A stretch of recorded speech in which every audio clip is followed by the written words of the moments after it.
Okay, here, let me turn my light on. Hey, just focus on this. Okay. So, here's the beast, tore apart. So, we kind of did a little bit before I turned the camera on, but we greased this heavily. This is the RT system. I always grease the pin on this. I don't do it on any other 98 because it's not really necessary unless you're shooting the amount that we do. The back end has been greased. The front end has been greased. All the pins have been greased. The trigger has been greased. The spring and sear have been greased. The sides of the body have been greased. I haven't done anything to this really except just wipe it down. That all came out of this. So we're going to continue to assemble the beast. Here's the front bolt. We will grease the O-ring, and normally I wipe the excess off, but not on the beast. The beast gets a lot of grease. Now for the bolt. Grease the O-ring heavily. This thing sees about 10 cases on average. Forgot to grease this. We will grease this.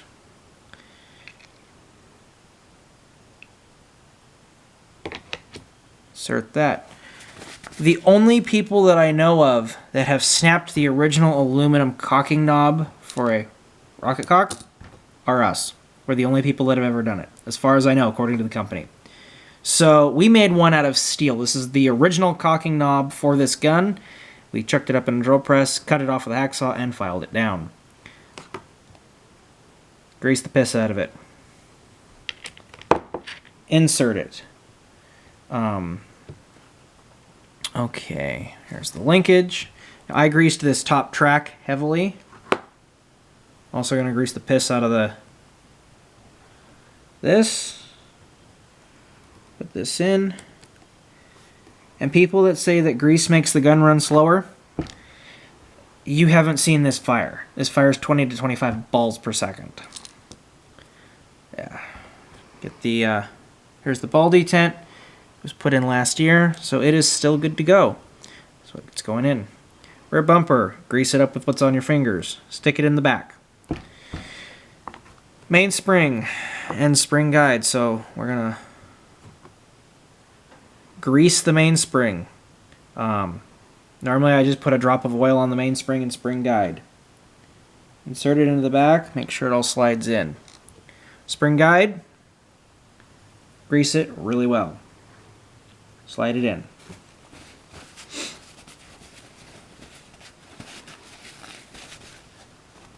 Safety. I just take what's left on my fingers, grease the safety O-rings, insert it until it's into the safe position. So, I like to go front to back to make sure that everything is in the gun when I do so on any 98. I used to do rental fleet work, so this is how we do it. We start at the front. Front sight spring, front sight pin, front sight, check. Come down to here, it has the ball detent in. Check. Front bolt, check. Linkage, check. Is this in? Check. Gas line, is it on? Well, this doesn't have a gas line, so, but yes, it's connected. Come back to here. I have already checked the power tube to make sure it is not cracked. This one is about 2 years old. We go through them about every 3 years. Spring, trigger guard, trigger, safety, pins in the correct order. Is there a black pin for the sear? Yes, there is. Is this a heavy RT spring? Yes, it is. This, is it sitting flat? Is it sitting good? Correct. Is there any cracks or noticeable wear on this? No, there is not. We checked this. This was in good condition. We come back here to the spring. This is an aftermarket heavy spring. We're good to go. Does it have a front sight or rear sight? Yes, it does. Okay. Next, we grab this, our stock. I put a little bit of grease in the spring hole and on the back end of it. That helps the rear bumper stick to it when the bolt fires back. And we put this in the gun. It's a marker, kids. Don't say guns in school. You'll get threat assessments. I did every week. We're gooping the piss out of this top rail for the linkage. Then I take a big ball and I smear once on the bottom, big ball, once on the top. Take what's left over, I smear it on the front bolt track up here, and I scrape off my finger into the ball detent area. Sometimes I'll put a little bit up here, and that helps keep the front sight from rusting. We got both nuts down here, and it is on. First thing you do, front sight.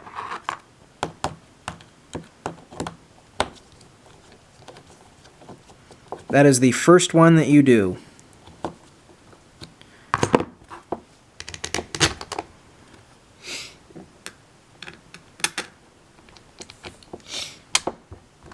Then you start from the front and work to the back. Because of the way these shells are cast and made, I have seen some where you tighten this center one and it or these back ones and it pinches the body and the gun will cease to function. Next for this, we're going to punch these bolts out.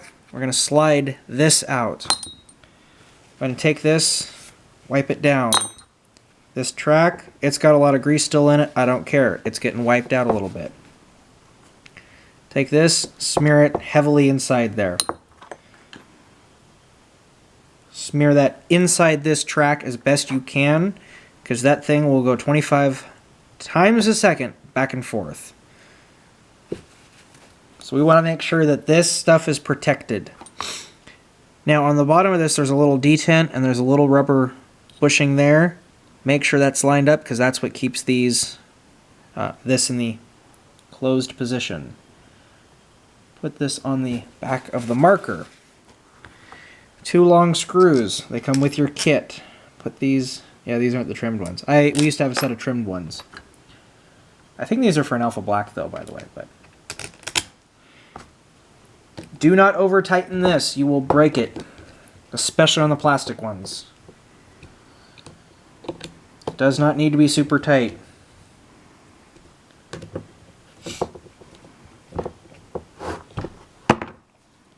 Push safety off. Cock the gun.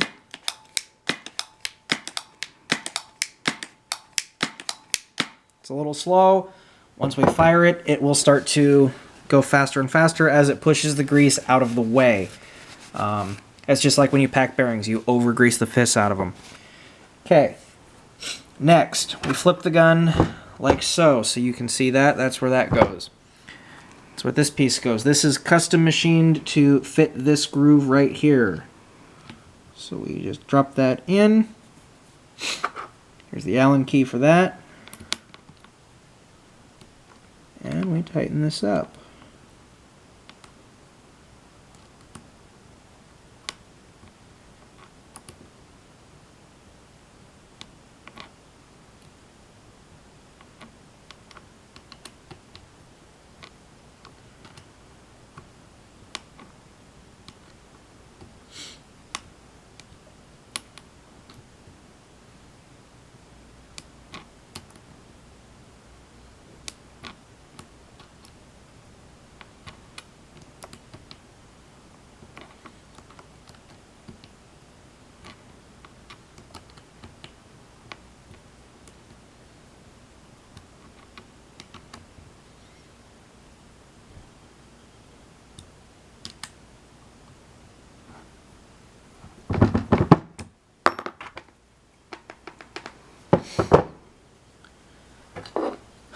Next is this sight rail right here.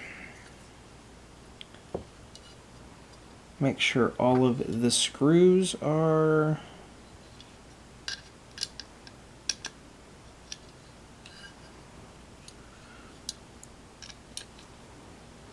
backed out on it.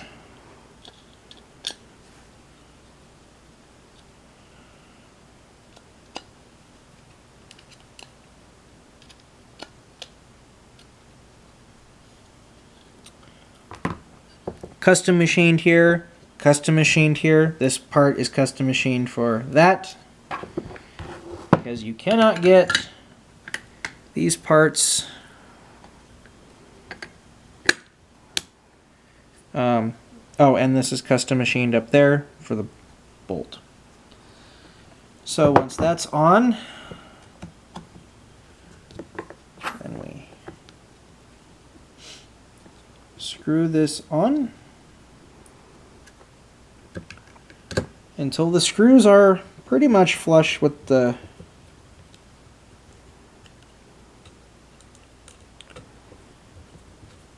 metal of this sight rail.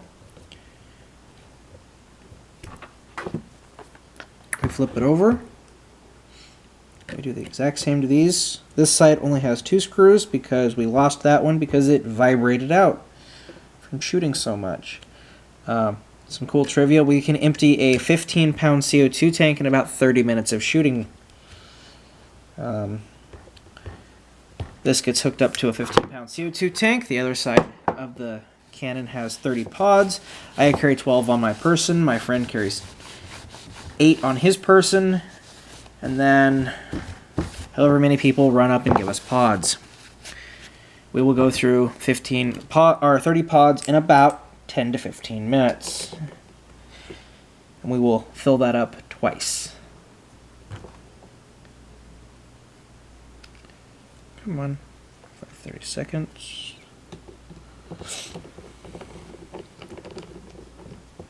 So the long one always goes in the back, the short one always goes in the front.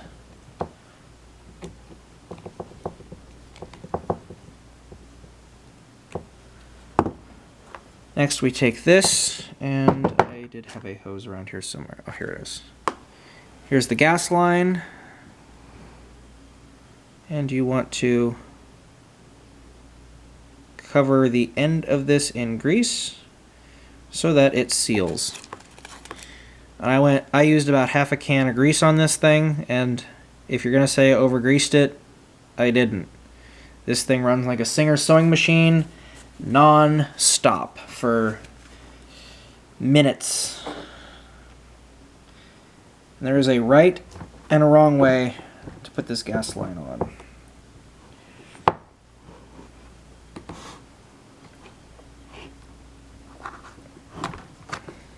There you go. Just wipe the excess off the outside.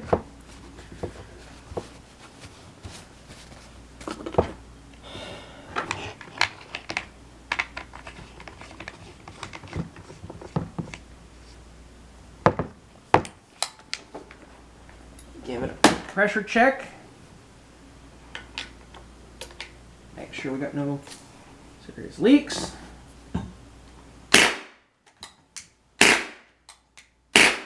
And no serious leaks. Let's open the tank up and see if it'll actually run. This tank's almost empty, unfortunately. Yep. Tank's empty. Sorry, guys.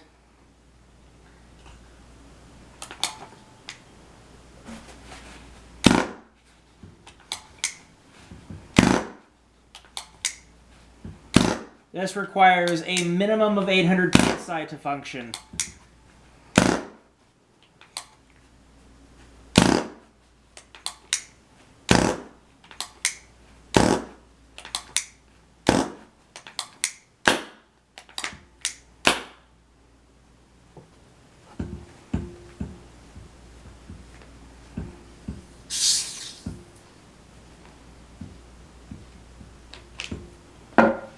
I guess we could try my 3-pounder, because I do have one of those.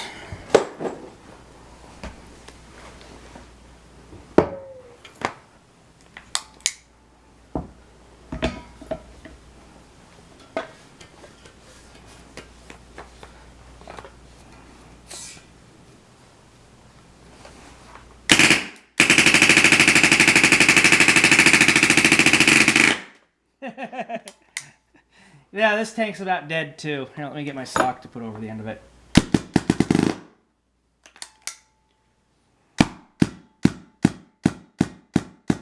So as you can see, the grease has blown out around it. I have already started to ice this up, and the ice will slowly work its way this way. In about 10 seconds, I can turn a 20-ounce CO2 tank from room temperature to covered in ice and drop the pressure inside enough and chilled it enough to where it will not function anymore. This 3-pound tank, I can get a little more out of that, but it's already stuck in liquid. So, anyway, there's that, and we'll cut to the next one. Okay, let's go downstairs. But yeah, my tanks don't have enough pressure to run this bitch.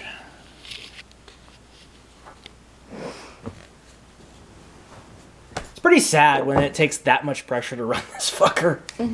Sure, I don't know how to function your